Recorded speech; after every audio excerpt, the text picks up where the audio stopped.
I will show you quickly one of the tools. So I will show maturity matrix, for example, and this tool will also be available to you for use. So this is an energy management system maturity matrix. A maturity matrix is a matrix identifies different aspects and then evaluates at what level of maturity an organization is. So this tool is evaluating energy policy, organization, information system, communication, implementation, and investments.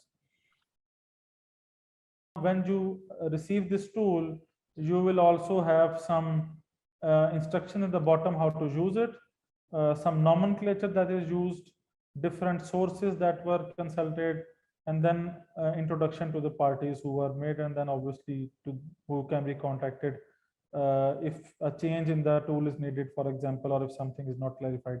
So let's see, take one example. Let's say energy policy. The level 1 is that the factory has no energy policy. Level 2 would be that there are general guidelines, but these are not documented.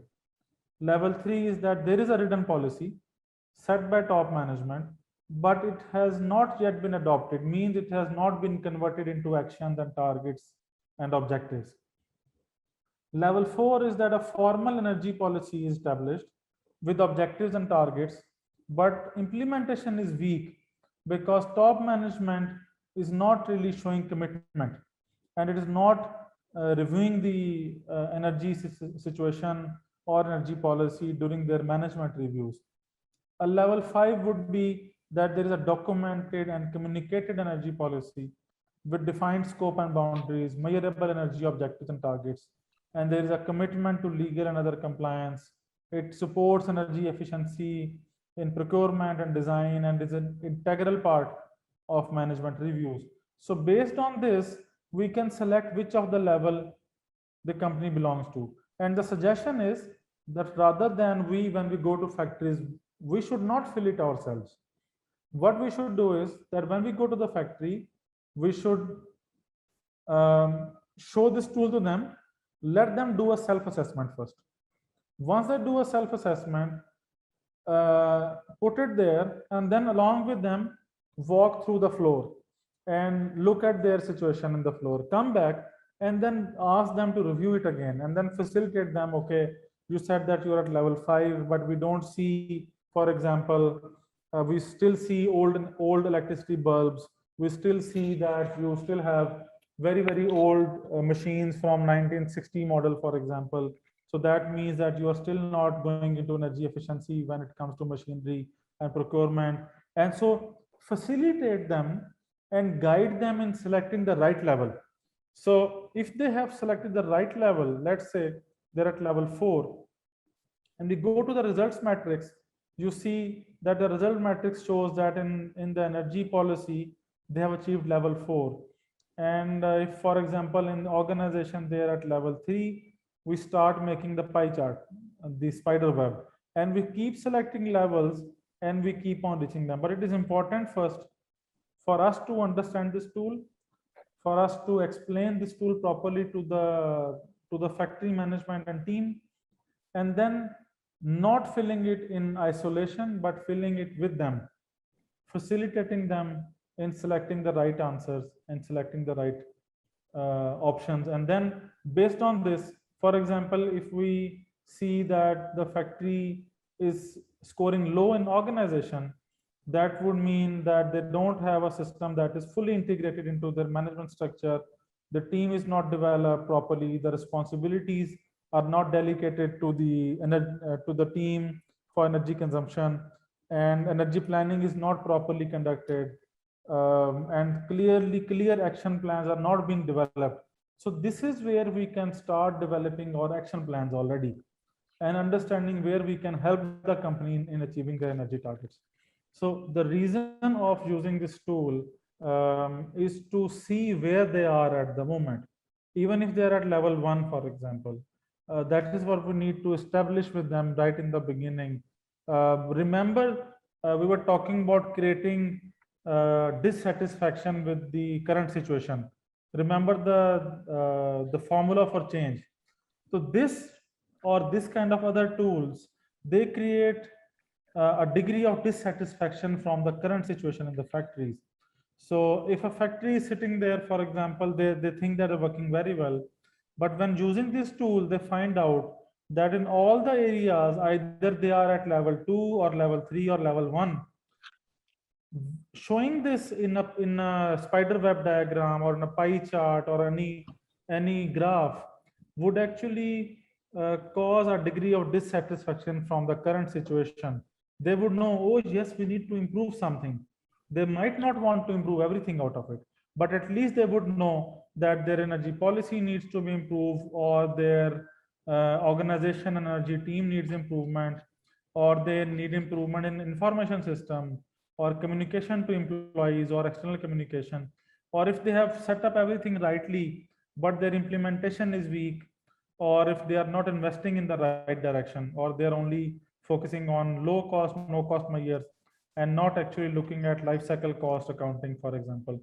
So this is only to, number one, cause a dissatisfaction, number two, establish a common understanding of the system in the company. Sometimes it can also help in developing action plans, but we know that only using this kind of a tool we can only develop very basic kind of action plans. But the real thing is that we need to investigate. So if a company is at level 3 in investments, we first need to investigate why they are at level 3. What is stopping them from moving from level 3 to level 4 or level 5? So that is the first step to do. Only then we can analyze, okay, what factors are contributing towards their current score. Do they even want to change to level 4, or do they want to stay in level 3? And again, asking why do they want to stay in that level? So that is how we should use these tools, not only to directly develop action plans, but mainly to establish a common understanding of their existing system. If we do it in the beginning to set a current baseline, we must use this tool at the end as well, or even during the monitoring phase as well, in the middle as well, so not only at the end, but in midterm review we can use it to show if we are progressing and if we achieved something. And this will cause a sense of achievement and motivation for the factory teams. This is a very good use of this tool.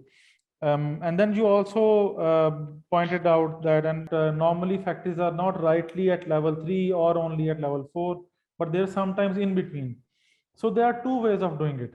One way is, as you said, that see which level they are very near to. So if they are more near to level 4, we answer it level 4. If they are more near to level 3, we answer it level 3. And there is another way of doing it. If we want to induce more change, we say, okay, since level 4 is not fully achieved, that means we cannot say that the factory is at level 4. We will only say that they're at level 4 if once they are fully achieving this level. So we will call it level 3. There are different ways of using it.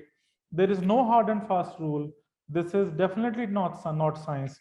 And depending on what kind of an audience we have, and what will demotivate people, what will motivate people, keeping that in mind, the experts, the consultants must make these changes, as you said. So imagine there is a company who you think that if we do not highlight the issues in a big way, they might not go towards implementation. So for this kind of a company, if they do not 100% fulfill level 4, I would say that we put them in level 3 and tell them you have not achieved level 4. So you need to take these 4 measures or 2 measures to achieve level 4. So this might push them towards implementation. However, there could be other participants, other companies who are already very motivated, but they think, oh, just because of this one word, we are missing level 4. So instead of motivating them, we put level 4 there as their status. But in the action plan somewhere, we can write a comment maybe that level 4 is partly achieved because of this one or two reasons. So if they consider completing it, it would be even better. So sometimes this motivates people. So we have to first see what actually drives change, what motivates people from doing it.